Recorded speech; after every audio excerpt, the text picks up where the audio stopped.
Wait. There's George's church bells. Wait. 3/4 the hour. Wait. 2:00. Well, that's a nice hour of the night for him to be coming home at to anybody. Climbing down into the area. If anybody saw him, I'll knock him off that little habit tomorrow. First, I'll look at his shirt to see, or I'll see if he has that French letter still in his pocketbook. I suppose he thinks I don't know deceitful men. All their 20 pockets aren't enough for their lies. Then why should we tell them?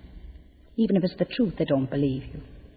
Then tucked up in bed like those babies in the aristocrat's masterpiece he brought me another time, as if we hadn't enough of that in real life without some old aristocrat or whatever his name is disgusting him over those rotten pictures. Children with 2 heads and no legs. That's the kind of villainy they're always dreaming about, with not another thing in their empty heads. They ought to get slow poison, half of them. Then tea and toast for him, buttered on both sides, and new-laid eggs. I suppose I'm nothing any more when I wouldn't let him lick me in Hollis Street one night. Man, tyrant as ever. For the one thing, he slept on the floor half the night, naked, the way the Jews used when somebody dies belonged to them, and wouldn't eat any breakfast or speak a word, wanting to be petted. So I thought I stood out enough for one time and let him. He does it all wrong, too, thinking only of his own pleasure. His tongue is too flat for I don't know what. He forgets that then I don't. I make him do it again if he doesn't mind himself, and lock him down to sleep in the coal cellar with the black beetles. I wonder, was it her? Josie. Off her head with my cast-offs. He's such a born liar, too. No, he'd never have the courage with a married woman. That's why he wants me. And Boylan. Though as for her, Dennis, as she calls him, that forlorn-looking spectacle, you couldn't call him husband. Yes, it's some little bitch she's got in with. Even when I was with him with Millie at the college races, that hornblower with the child's bonnet on the top of his knob let us in to be the back way. He was throwing his sheep's eyes at those two doing skirt duty up and down. I tried to wink at him first, no use, of course, and that's the way his money goes. This is the fruits of Mr. Paddy Dignam. Yes, they were all in great style at the grand funeral in the paper Boylan brought in. If they saw a real officer's funeral, that'd be something. Reversed arms, muffled drums, the poor horse walking behind in black, L. Bloom and Tom Kernan, that drunken little barrelly man that bit his tongue off falling down the men's WC, drunk in some place or other, and Martin Cunningham, and the 2 Daedalus, and Fanny McCoy's husband, white head of cabbage, skinny thing with a turn in her eye, trying to sing my songs. She'd want to be born all over again. And her old green dress with the low neck, as she can't attract him any other way, like dabbling on a rainy day. I see it all now plainly, and they call that friendship, killing and then burying one another, and they all with their wives and families at home. More especially Jack Power, keeping that barmaid he does. Of course, his wife is always sick or going to be sick or just getting better of it, and he's a good-looking man still, though he's getting a bit grey over the years. They're a nice lot, all of them. Well, they're not going to get my husband again into their clutches if I can help it, making fun of him then behind his back. I know well when he goes on with his idiotics, because he has sense enough not to squander every penny piece he earns down their gullets and looks after his wife and family. Good for nothings. Poor Paddy Dignam, all the same. I'm sorry in a way for him. What are his wife and 5 children going to do unless he was insured? Comical little teetotum, always stuck up in some pub corner, and her or her son waiting. Bill Bailey, won't you please come home? Her widow's weeds won't improve her appearance. They're awfully becoming, though, if you're good-looking. What man? Wasn't he? Yes, he was, at the Glencree dinner. And Ben Dollar bassed barrel tone the night he borrowed the swallowtail to sing out of in Hollis Street, squeezed and squashed into them and grinning all over his big dolly face like a well-whipped child's body. Didn't he look a balmy bollock, sure enough? That must have been a spectacle on the stage. Imagine paying 5 shillings in the preserved seats for that. See him, and Simon Dedalus too. He was always turning up half-screwed, singing the second verse first. The old love is the new was one of his, so sweetly sang the maiden on the hawthorn bough. He was always on for flirtifying too. When I sang Maritana with him at Freddie Mayer's private opera, he had a delicious, glorious voice. Phoebe, dearest, goodbye, sweetheart, he always sang, and not like Bartle Darcy, sweet tart, goodbye. Of course, he had the gift of the voice. There was no art in it. All over you like a warm shower bath. Oh, Maritana, wildwood flower. We sang splendidly. That was a bit too high for my register, even transposed, and he was married at the time to May Goulding. But then he'd say or do something to knock the good out of it. He's a widower now. I wonder what sort is his son. He says he's an author and going to be a university professor of Italian, and I'm to take lessons. What is he driving at now, showing him my photo? It's not good, and I ought to have got it taken in drapery. That never looks out of fashion. And still I look young in it. I wonder if he didn't make him a present of it altogether, and me too. After all, why not? I saw him driving down to the Kingsbridge station with his father and mother. I was in mourning, that's 11 years ago now. Yes, he'd be 11. Though what was the good in going into mourning for what was neither one thing nor the other? Of course, he insisted. He'd go into mourning for the cat. I suppose he's a man now by this time. He was an innocent boy then, and a darling little fellow in his Lord Fauntleroy suit and curly hair like a prince on the stage. When I saw him at Matt Dillon's, he liked me too. I remember, they all do. Wait, my God, Jess, wait, Jess, hold on. He was on the cards this morning when I laid out the deck. Union with a young stranger, neither dark nor fair you met before. I thought it meant him, but he's no chicken or a stranger either. Besides, my face was turned the other way. What was the 7th card after that? The 10 of spades, for a journey by land. Then there was a letter on its way, and scandals too. The 3 queens and the 8 of diamonds for a rise in society. Yes, wait, it all came out. And 2 red 8s for new garments. Look at that. Didn't I dream something, too? Yes, there was something about poetry in it. I hope he hasn't long, greasy hair hanging into his eyes or standing up like a red Indian. What do they go about like that for, only getting themselves and their poetry laughed at? I always liked poetry when I was a girl. First I thought he was a poet like Byron, and not an ounce of it in his composition. I thought it was quite different. I wonder, is he too young? He's about... Wait, 88 I was married. 88. Millie is 15 yesterday. 89. What age was he then at Dillon's? 5 or 6? About 88. I suppose he's 20 or more. I'm not too old for him if he's 23 or 24. I hope he's not that stuck-up university student sort. No, otherwise he wouldn't go sitting down in the old kitchen with him, taking Absinthe Coke and talking. Of course, he pretended to understand it all, probably told me he was out of Trinity College. He's very young to be a professor. I hope he's not a professor like Goodwin was. He was a patent professor of John Jameson. They all write about some woman in their poetry. Well, I suppose he won't find many like me.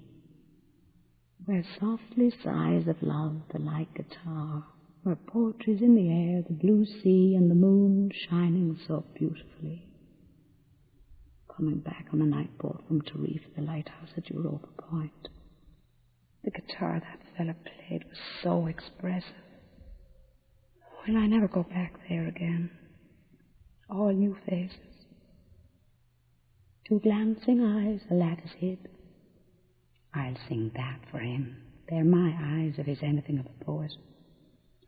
2 eyes as darkly bright as love's own star. Aren't those beautiful words? As love's young star. It'll be a change, the Lord knows, to have an intelligent person to talk to about yourself. Not always listening to him and Billy Prescott's ad and Keyes' ad and Tom the Devil's ad. Then if anything goes wrong in their business, we have to suffer. I'm sure he's very distinguished. I'd like to meet a man like that. God, not those other ruck. Besides, he's young. Oh, those fine young men I could see down in Market Strand bathing place from the side of the rocks, standing up in the sun naked like a god or something and then plunging into the sea with him. Why aren't all men like that? There'd be some consolation for a woman. Like that lovely little statue he bought. I could look at him all day long, curly head and his shoulders, his finger up for you to listen. There's real beauty and poetry for you. I often felt I wanted to kiss him all over. Also his lovely young cock, there, so simple. I wouldn't mind taking him in my mouth if nobody was looking. As if it was asking you to suck it. So clean and white he looked with his boyish face. I would too in half a minute, even if some of it went down. What? It's only like gruel or the dew. There's no danger. Besides, he'd be so clean compared with those pigs of men I suppose never dream of washing it from one year end to the other, the most of them. Only that's what gives the women the moustaches. I'm sure it'll be grand if I can only get in with a handsome young poet at my age. I throw them the first thing in the morning till I see if the wish card comes out, or I'll try pairing the lady or seven and see if he comes out. I read and study all I can find, or learn a bit off by heart if I knew who he likes, so he won't think me stupid. If he thinks all women are the same and I can teach him the other part, I'll make him feel all over him till he half faints under me. Then he'll write about me, lover and mistress, publicly too, with our 2 photographs in all the papers when he becomes famous. Oh, but then what am I going to do about him, though? No, that's no way for him. Has he no manners, nor no refinement, nor no nothing in his nature, slapping us behind like that on my bottom because I didn't call him Hugh, the ignoramus? That doesn't know poetry from a cabbage. That's what you get for not keeping them in their proper place. Pulling off his shoes and trousers there in the chair before me so barefaced, without even asking permission. And standing out that vulgar way in the half of a shirt they wear to be admired like a priest or a butcher or those old hypocrites in the time of Julius Caesar. Of course, he's right enough in his way to pass the time as a joke. Sure, you might as well be in bed with a lion, God, and sure he'd have something better to say for himself, an old lion would. Oh, well, I suppose it's because they were so plump and tempting in my short petticoat. He couldn't resist. They excite myself sometimes. It's well for men, all the amount of pleasure they get off a woman's body. We're so round and white for them always. I wished I was one myself for a change, just to try with that thing they have, swelling upon you so hard and at the same time so soft when you touch it. My Uncle John has a thing long. I heard those corner boys saying, passing the corner of Marylebone Lane. My Aunt Mary has a thing hairy because it was dark and they knew a girl was passing. It didn't make me blush. Why should it either? It's only nature. And he put his thing long into my Aunt Mary's hairy, etc. And it turns out to be you put the handle in a sweeping brush. Men again all over. They can pick and choose what they please. A married woman or a fast widow or a girl for their different tastes, like those houses round behind Irish Street. No, but we're to be always chained up.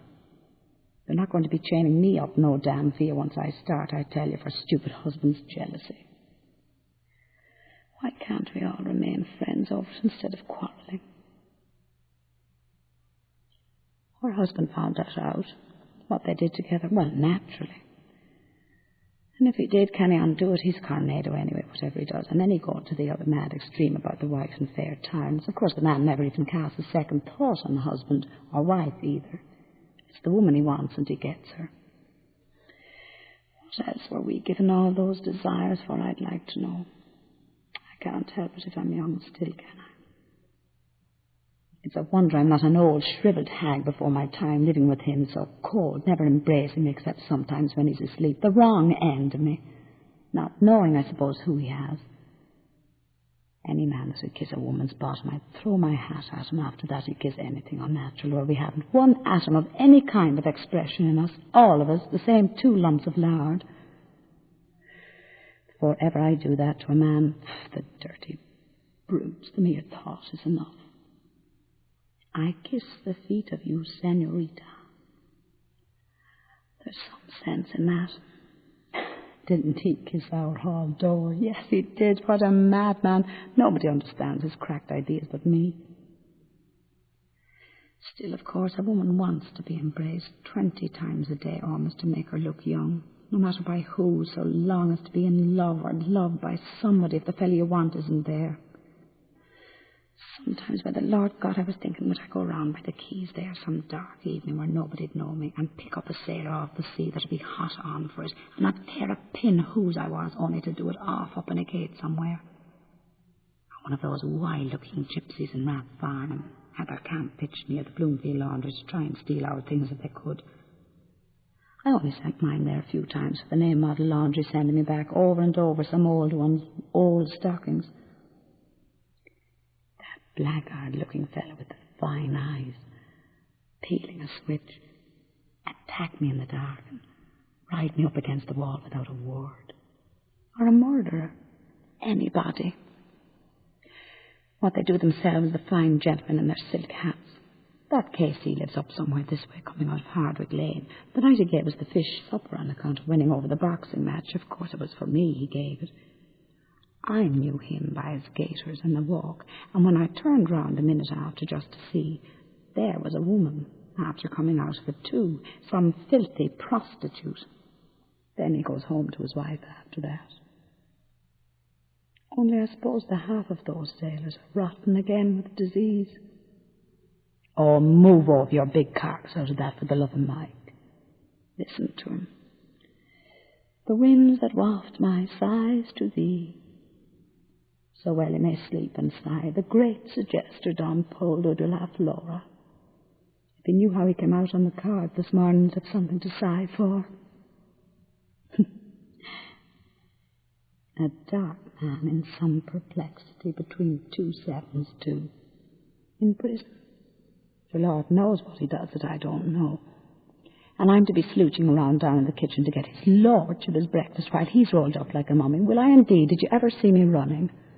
I just like to see myself at it. Show them attention and they treat you like dirt. I don't care what anybody says, it'd be much better for the world to be governed by the women in it. You wouldn't see women going and killing one another and slaughtering.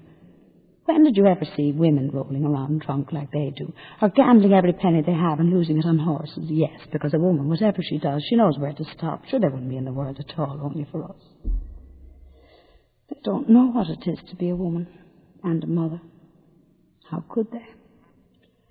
Where would they all of them be if they hadn't all a mother to look after them? What I never had. That's why I suppose he's running wild now out at night away from his books and studies and not living at home on account of the usual rowy hours, I suppose.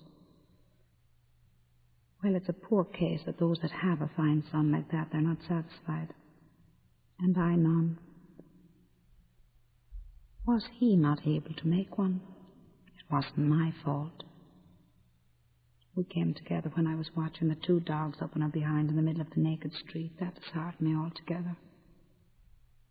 I suppose I oughtn't to have buried him in that little woolly jacket I knitted, crying as I was, but give it to some poor child. But I knew well I'd never have another. Our first death, too, it was. We were never the same since. Oh, I'm not going to think myself into the glooms about that any more. I wonder why he wouldn't stay the night. I felt all the time it was somebody strange he brought in instead of roving around the city, meeting God knows who, night walkers and pickpockets. His poor mother wouldn't like that if she was alive, ruining himself for life, perhaps. Still, it's a lovely hour, so silent. I used to love coming home after dances, the air of the night. They have friends they can talk to. We've none. Either he wants what he won't get, or it's some woman ready to stick her knife in you. I hate that in women. No wonder they treat us the way they do. We're a dreadful lot of bitches. I suppose it's all the troubles we have makes us so snappy. I'm not like that. He could easily have slept in there on the sofa in the other room. I suppose he was as shy as a boy, he being so young, hardly 20, of me in the next room. He'd have heard me on the chamber. And what harm? Daedalus. I wonder it's like those names in Gibraltar. De la Paz, de la Gracia. They have the devil's queer names there. Father Veilplan of Santa Maria that gave me the rosary. Rosales y O'Reilly in the Calle Las Siete Revueltas. And Pisimbo and Mrs. Opiso in Governor Street. Oh, what a name. I'd go and drown myself in the first river if I had a name like her. Oh, my, and all the bits of streets. Paradise Ramp and Bedlam Ramp and Rogers Ramp and Crutchett's Ramp and the Devil's Gap Steps. Well, small blame to me if I am a harum-scarum. I know I am a bit. I declare to God I don't feel a day older than then. And supposing he stayed with us, why not? There's the room upstairs empty and Millie's bed in the back room. He could do his writing and studies at the table in there for all the scribbling he does at it. And if he wants to read in bed in the morning like me, as he's making the breakfast for one, he can make it for two. I'm sure I'm not going to take in lodgers off the street for him if he takes a gazebo of a house like this. I'd love to have a long talk with an intelligent, well-educated person. I'd have to get a nice pair of red slippers like those Turks with the fez used to sell, or yellow, and a nice, semi-transparent morning gown. That I badly want. Or a peach blossom dressing jacket like the one long ago in Walpole's, only 8 and 6 or 18 and 6. I'll just give him one more chance. I'll get up early in the morning. Oh, I'm sick of Cohen's old bed. In any case, I might go over to the markets to see all the vegetables and cabbages and tomatoes and carrots and all kinds of splendid fruits, all coming in lovely and fresh. Who knows who would be the first man I'd meet? They're out looking for us in the morning, Mamie Dillon used to say. They are in the night, too. That was her mask going. Oh, I'd love a big, juicy pear now to melt in your mouth, like when I used to be in the longing way. At 1:15, what an unearthly hour. I suppose they're just getting up in China now, combing out their pigtails for the day. We'll soon have the nuns ringing the Angelus. They've nobody coming in to spoil their sleep except an odd priest or two for his night office. The alarm clock next door cocks out, clattering the brains out of itself. Let me see if I can doze off. 1, 2, 3, 4, 5. What kind of flowers are those they invented, like the stars? The wallpaper in Lombard Street was much nicer. The apron he gave me was like that. Something. I only wore it twice. Better lower this lamp and try again, so as I can get up early. I'll go to Lamb's there beside Finlayter's and get them to send us some flowers to put about the place in case he brings them home tomorrow. Today, I mean. No, Friday's an unlucky day. First, I want to do the place up some way. The dust grows in it, I think, while I'm asleep. Then we can have music and cigarettes. I can accompany him. First, I must clean the keys of the piano with milk. What'll I wear? Shall I wear a white rose? Or those fairy cakes and Liptons? I love the smell of a rich, big shop. At 7 halfpenny a pound, and the other ones with the cherries in them and the pinky sugar, 11 a couple of pounds. Of course, a nice plan for the middle of the table. I get that cheaper in. Wait till this. I saw them not long ago. I love flowers. I'd love to have the whole place swimming in roses. God of heaven, there's nothing like nature, the wild mountain, then the sea and the waves rushing, then and a beautiful country with fields of oats and wheat and all kinds of things, and all the fine cattle going about that would do your heart good to see. Rivers and lakes and flowers, all sorts of shapes and smells and colours springing up even out of the ditches. Primroses and violets. Nature it is. As for them saying there's no God, I wouldn't give a snap of my 2 fingers for all their learning. Why don't they go and create something? I often asked him. Atheists or whatever they call themselves. Go and wash the cobbles off themselves first, then they go howling for the priest maid dying. And why? Because they're afraid of hell on account of their bad conscience. Ah, yes, I know them well. Who was the first person in the universe before there was anybody that made it all? Who? Ah, that they don't know. Neither do I, so there you are. They might as well try to stop the sun from rising tomorrow. The sun shines for you, he said, the day we were lying among the rhododendrons on Hoth Head, in the grey tweed suit and a straw hat, the day I got him to propose to me. Yes. First I gave him a bit of seed cake out of my mouth, and it was leap year like now. Yes. 16 years ago. My God. After that long kiss, I near lost my breath. Yes, he said, I was a flower of the mountain. Yes, so we are, flowers all. A woman's body. Yes, that was one true thing, he said, in his life. And the sun shines for you today, yes. That was why I liked him. Because I saw he understood or felt what a woman is. And I knew I could always get round him. And I gave him all the pleasure I could, leading him on till he asked me to say yes. And I wouldn't answer first. Only looked out over the sea and the sky. I was thinking of so many things he didn't know of. Mulvey and Mr. Stanhope and Hester and Father and old Captain Groves. And the sailors playing All Birds Fly and I Say Stoop. And washing up dishes, they called it, on the pier. And the sentry in front of the governor's house with the thing round his white helmet, poor devil, half roasted. And the Spanish girls laughing in their shawls and their tall combs, and the auctions in the morning. The Greeks and the Jews and the Arabs, and the devil knows who else from all the ends of Europe.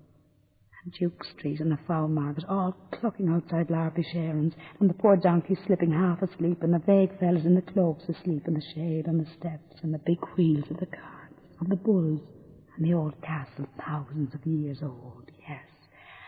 And those handsome Moors all in white and turbans like kings, asking you to sit down in their little bit of a shop, and round with the old windows of the posadas, glancing eyes a lattice hid for her lover to kiss.